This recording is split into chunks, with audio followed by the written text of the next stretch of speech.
Something that people don't talk about is how do you follow the father and his son when you have trauma with men? When you've been hurt or betrayed by men, it's really, really hard to submit to Elohim, to submit to God.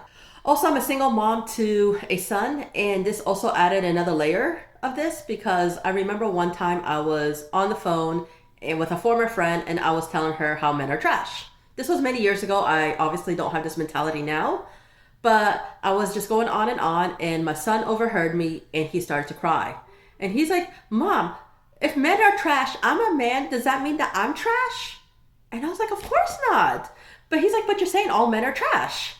And really, that moment on, I really had to think and I really had to reflect on my trauma and I really had to reflect on what I was saying. And he was right.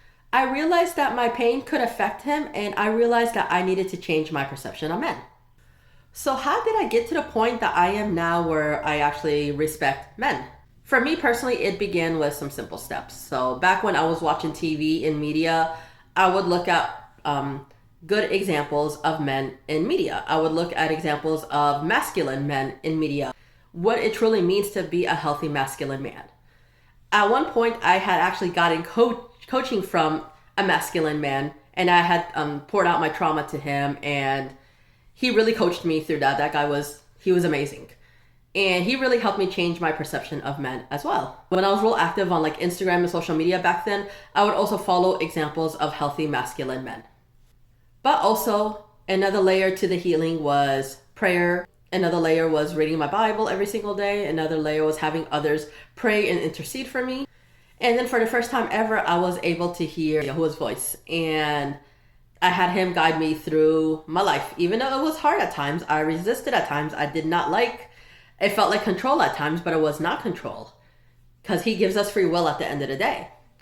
But once I fully submitted to him and I started to really hear him and I started to obey him, submission to men became easier and easier as time went on.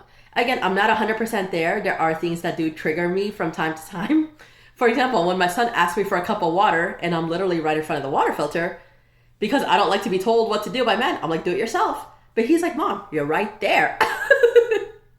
But it's just like, you told me what to do, so I don't want to do it. But I have to pray about it. And, I'm like, no, let me go and let me get him the cup of water. Small actions like that could also help you as well. So let me know in the comments down below. Is trauma from men hindering you from worshiping God? And if it is, share it down below because I completely understand the struggle. And you can overcome it because I'm overcoming it myself. I love y'all. Shalom.